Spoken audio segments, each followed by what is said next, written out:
मैं आज इस सदन में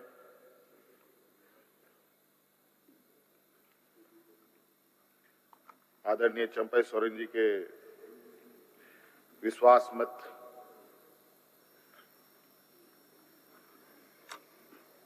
के इस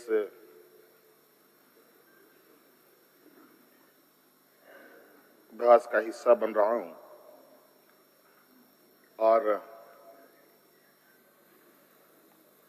हमारी पूरी पार्टी और पूरा गठबंधन दल आदरणीय चंपई सोरेन जी को समर्थन करता है और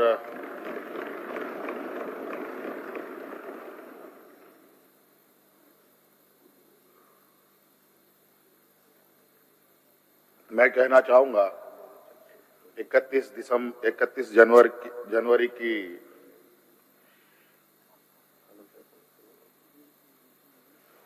जो काली रात, काला अध्याय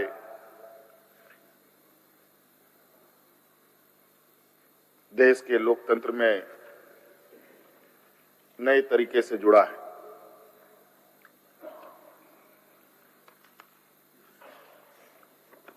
इकतीस तारीख रात को देश में पहली बार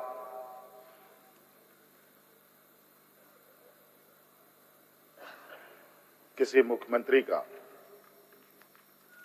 गिरफ्तारी हुई हो, मेरे संज्ञान में नहीं है। ये मुझे लगता है ये पहला घटना है और मुझे लगता है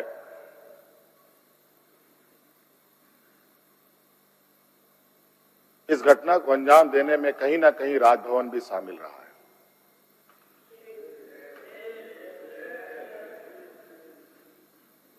और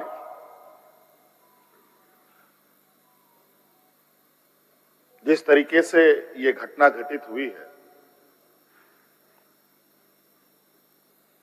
मैं बहुत आश्चर्यचकित हूं।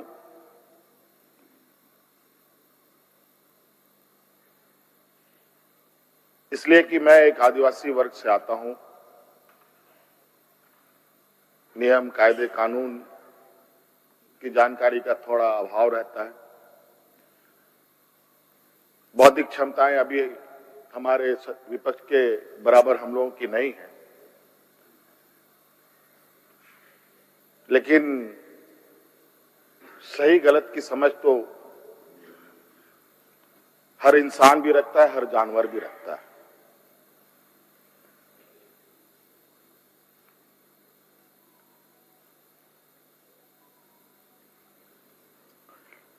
अध्यक्ष महोदय, बड़ी सुनियोजित तरीके से बड़े लंबे समय से 2022 से 31 तारीख को दिए गए अंजाम की पटकथा लिखी जा रही थी। बड़े तरीके से उस पकवान को बहुत धीमी आंच में पकाया जा रहा था, लेकिन ये इनकी जो पकवान है ये पकने को तैयार नहीं थे। लेकिन इन प्रकार इन्होंने इस आधे अधूरे पकवान को अपने लिए परोसा और बड़ी सुनियोजित तरीके से मुझे अपनी गिरफ्त में लिया है।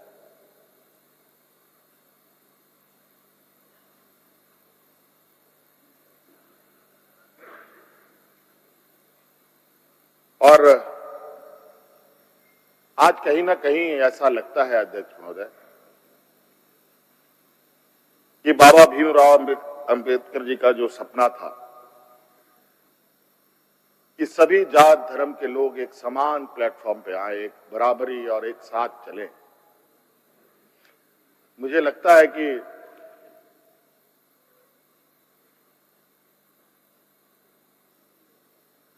जिस तरीके से बाबा भीमराव अंबेडकर जी को भी अपना समाज छोड़कर बौद्ध धर्म अपनाना पड़ा, ऐसे ही आदिवासी दलितों के साथ भी आने वाला भविष्य में करने की तैयारी हो रही है।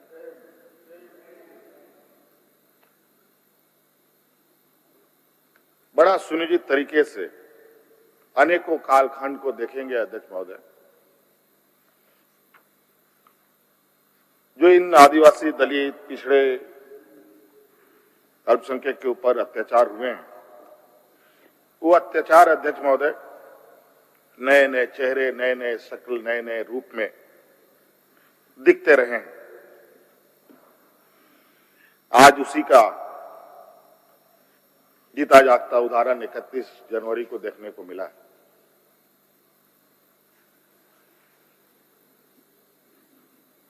और आज कहीं ना कहीं इन वर्गों के प्रति जो हमारे सत्ता पक्ष की घृणाएं हैं, ना जाने इनकी घृणाएं इतनी, इनको ताकत कहां से मिलती है, ये हमारे समझ से परे है।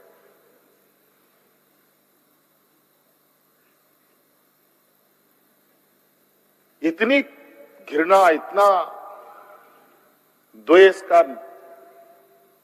के प्रति है इनका आदिवासी दलितों के प्रति,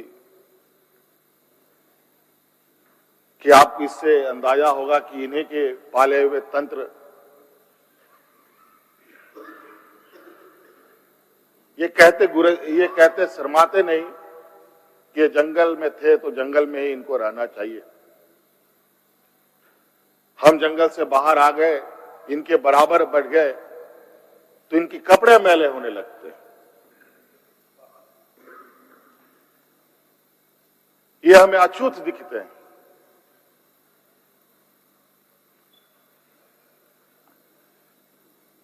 और इन्हीं विडंबना को तोड़ने के लिए हमने एक प्रयास किया था अध्यक्ष महोदय,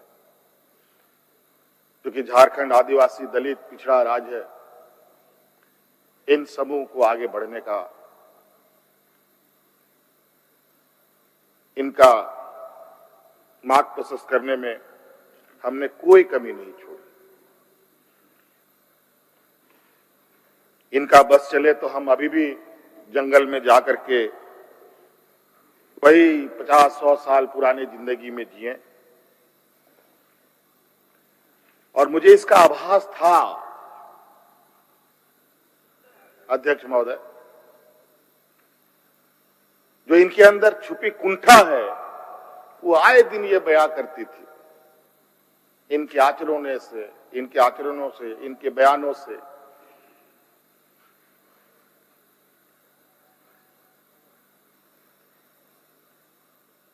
लेकिन हमने हार नहीं मानी है अध्यक्ष महोदय।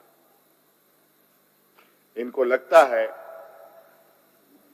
कि मुझे जेल के सलाखों के अंदर डालकर ये अपने मंसूबे में सफल हो जाएंगे। ये झारखंड है अध्यक्ष महोदय, ये देश का एक ऐसा राज्य है जहां हर कोने में आदिवासी, दलित, पिछड़े वर्गों से अनगिनत सिपाहियों ने अपनी कुर्बानी देकर यहां के आदिवासी दलितों की जान बचाई। देश आजादी के सपने भी ये लोग नहीं देखते थे अध्यक्ष महोदय, तब से झारखंड के आदिवासी अपनी हक अधिकार की लड़ाई लड़ रहे। ये तो बहुत बाद में आए, लेकिन बौद्धिक संपन्नता, आर्थिक संपन्नता, आज तक इन लोगों ने देश का गांधी टोपी नहीं पहना अध्यक्ष महोदय।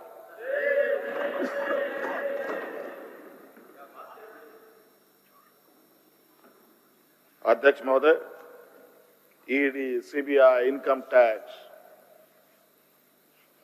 जिनको देश के विशेष और काफी संवेदनशील व्यवस्थाएं कही जाती है, जहां करोड़ों रुपया, 12 लाख, 14 लाख करोड़ रुपया डकार कर इनके सहयोगी विदेश में जाके बैठे हैं, उनका एक बाल बाका करने का औकात इनके पास नहीं है। इनके पास औकात है देश के आदिवासी, दलित, पिछड़े के ऊपर, और बेगुनाह लोगों पर, और उसमें भी गुनाह किया हो तब की बात तो अलग है, बेगुनाहों पर अत्याचार कर। आज मुझे किस लिए अरेस्ट किया गया अध्यक्ष महोदय? 8.5 एकड़ जमीन के घोटाले पर। अगर है हिम्मत सदन में तो कागज पटक कर दिखाएं कि 8.5 एकड़ का जमीन हेमंत सोरेन के नाम पर है। अगर होगा मैं उस दिन से राजनीति से इस्तीफा दे दूंगा। अध्यक्ष महोदय, जब राजनीतिक रूप से ये नहीं सकते हैं तो ऐसे ही बैकडोर से हमला करते हैं, पीठ पर हमला करते हैं। अध्यक्ष महोदय, मैं आंसू नहीं बहाऊं, आंसू वक्त के लिए रखूंगा। आप लोगों के लिए आंसू का कोई मतलब नहीं। आदिवासी दलितों का, पिछड़ों का, आदिवासी के आंसुओं का कोई मोल नहीं। वक्त आने पर हम इनके एक एक सवालों का जवाब और एक एक इनके षड्यंत्र का जवाब वक्त आने पर बड़ी माकूल तरीके से दिया जाएगा। एक्चुअली दुर्भाग्य है अध्यक्ष महोदय इस राज्य का, तथाकथित हमारे राज्य के ही कुछ लोग जो ऐसे सामंती विचार वाले के चरणों में जाकर के झुककर उनकी सेवा और पूजा अर्चना में लगे। नहीं तो इस राज्य की इतनी दुर्दशा नहीं होती अध्यक्ष। राज अलग हुए 23 साल हो रहे हैं, 24 साल हो गए अध्यक्ष महोदय। किसने सबसे अधिक राज किया इस राज्य में? ये मुझे बोलने का जरूरत नहीं है, किसी को बताने की भी जरूरत नहीं। सब अपने गिरेबान में देखें, सबको पता चलेगा कौन कहां बैठा, किसने क्या काम किया। घोटाले इनको 2024 से ही नजर आ रहे हैं, 2000 से नजर नहीं आ रहे, 2019 से ही इनको नजर आ रहे हैं। आज ये नहीं चाहते अध्यक्ष महोदय, देश का आदिवासी, दलित, पिछड़ा, अल्पसंख्यक देश के सर्वोच्च स्थान पर पहुंचे। ये नहीं चाहते कि ये जज बने, ये नहीं चाहते ये आईएएस आईपीएस बने, ये नहीं चाहते ये राजनेता बने। इन्हीं के साथ बैठे लोग हैं। इन लोगों ने भी आदिवासी नेता बनाया था मुख्यमंत्री। बता दीजिए इन कितने आदिवासियों ने 5 साल पूरे किए। और मुझे पता था ये मुझे भी 5 साल पूरा करने में रोड़े अटकाएंगे। और नतीजा ये हुआ, आखिरी सांस तक कुछ भी करो 5 साल पूरा नहीं होना चाहिए, रिकॉर्ड में नहीं लिखना चाहिए, रजिस्टर में नाम नहीं आना चाहिए। बस यही। अध्यक्ष महोदय, हम लोगों ने सर झुकाकर चलना नहीं सीखा। यही खासियत है आदिवासियों। लेकिन होता है कि सरसों में ही भूत है तो साला भूत भागेगा का, माफ कीजिएगा, सरसों में ही भूत है तो भूत भागेगा का। यहां कुछ भूत ऐसे भी हैं जिसकी वजह से ये कठिनाइयों का सामना करना पड़ता है। बहुत प्रयास हुआ, जब जब हम लोगों ने अलग राज्य का परिकल्पना किया तब भी इन लोगों ने हंसी उड़ाई कि आदिवासी लोग अलग राज्य लेगा। जब हम सत्ता में आए, आदिवासी सत्ता चला पाएगा, कुछ दिनों में गिर जाएगा। मैं हवाई जहाजों में चलता था अध्यक्ष महोदय, उसमें भी इनको तकलीफ। मैं 5 स्टार होटलों में रुकता था, उसमें भी इनको तकलीफ। मैं BMW कार में घूमता हूं, उसमें भी इनको तकलीफ।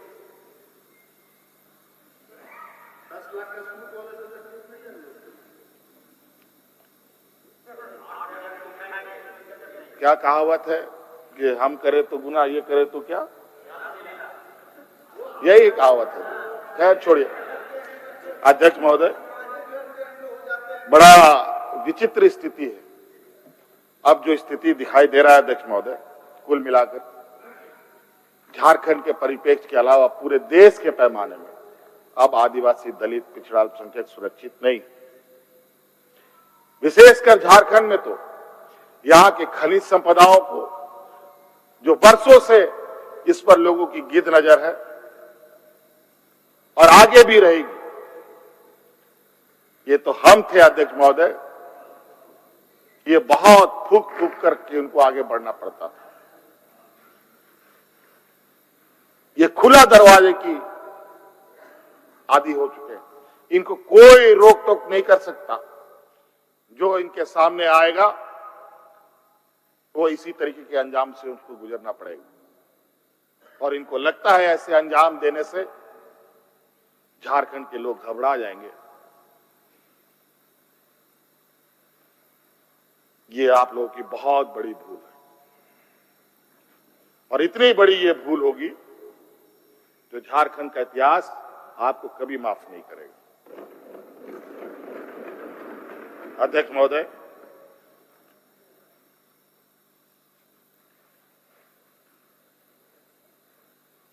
आज जो षड्यंत्र का पैमाना है वो इस कदर बड़े उसके जो दायरे बने हैं, कानून के अंदर रह कर गैर कानूनी काम करना कैसा हो, ये कर किसी से सीखना हो तो इन लोगों से सीखिए और इनके संस्थाओं से सीखिए। मैं तो कहता हूं, मैं फिर से कहता हूं कि आप लोग दस्तावेज लाइए सदन में, या आपने ईडी और सीबीआई को सपोर्ट कीजिए और कोर्ट में पेश करें। एक भी दस्तावेज अगर आप लोग निकाल के दिखा दे कि हमने 8.5 एकड़ जमीन हड़पी है, तो मैं उसी दिन राजनीति से संन्यास किया, झारखंड छोड़ के चला जाऊं। अब इनको नहीं मिला तो हमारे बीवी, बच्चों, परिवारजनों के खाता बही ढूंढने में लगे। ये पैसा कहां से आया, वो पैसा कहां से आया, ये आया, वो आया। अध्यक्ष महोदय, असमानताएं देखिए इसी सदन के अंदर। जो सरकार के द्वारा उपलब्ध कराए जा रहे ऋण, जो यहाँ के आदिवासी विधायकों को कितने वर्षों के लिए मिलता है और गैर आदिवासियों को कितने सालों के लिए मिलता है।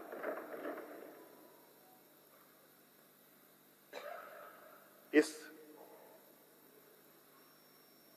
विषय पर गंभीरता से सोचने की आवश्यकता है। देखो, ये बहुत लंबी लड़ाई है।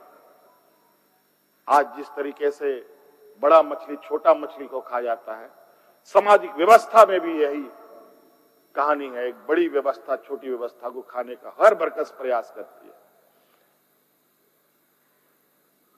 प्रभु राम का प्राण प्रतिष्ठा हुआ 22 जनवरी को। राम राज आ गया, पहला कदम बिहार पड़ा। बेचारा एक पिछड़ा वर्ग का व्यक्ति की क्या हद होगी आप जानते हैं।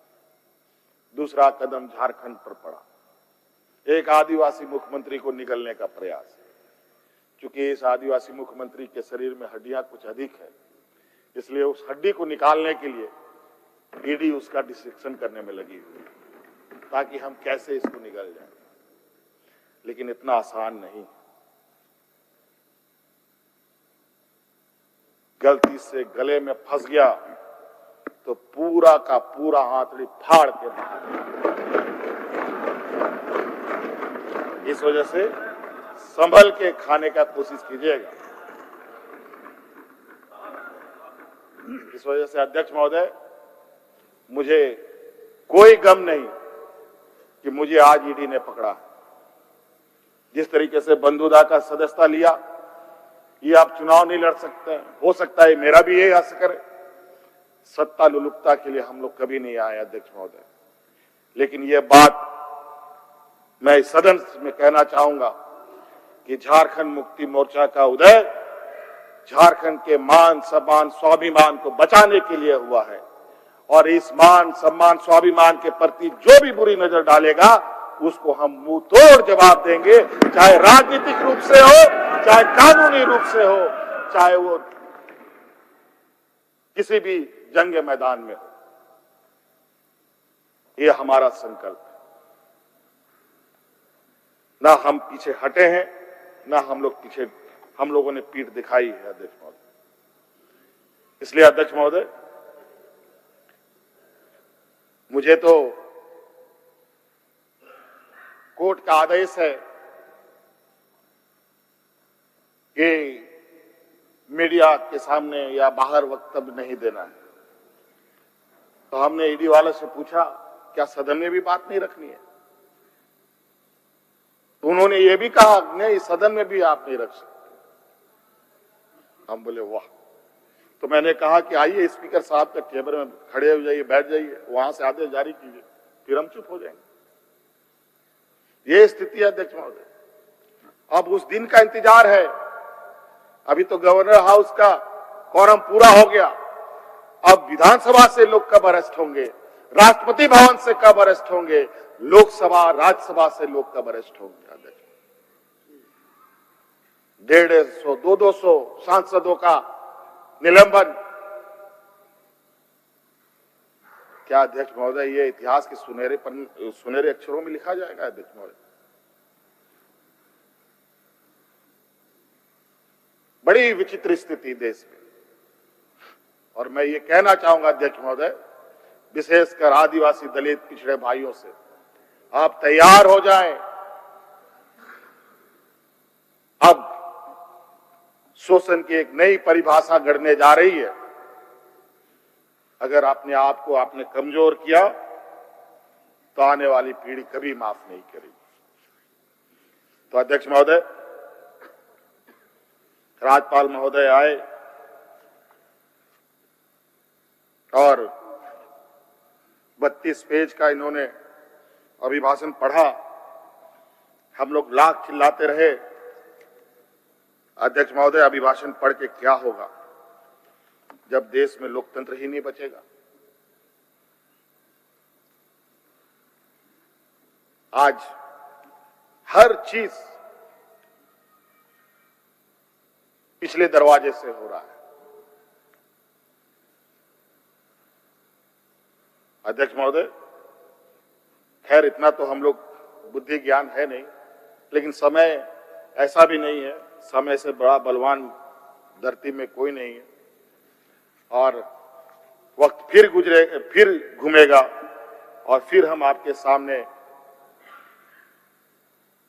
उपस्थित होंगे और इतनी मजबूती के साथ उपस्थित होंगे कि फिर जो षड्यंत्र कर रहे हैं वो षड्यंत्र आपके धरे के धरे रहे और इस देश के और अपने राज्य के आदिवासी दलित पिछड़ों के लिए जो संघर्ष करना होगा वो करते रहेंगे। धन्यवाद। मान्य सदस्य, मान्य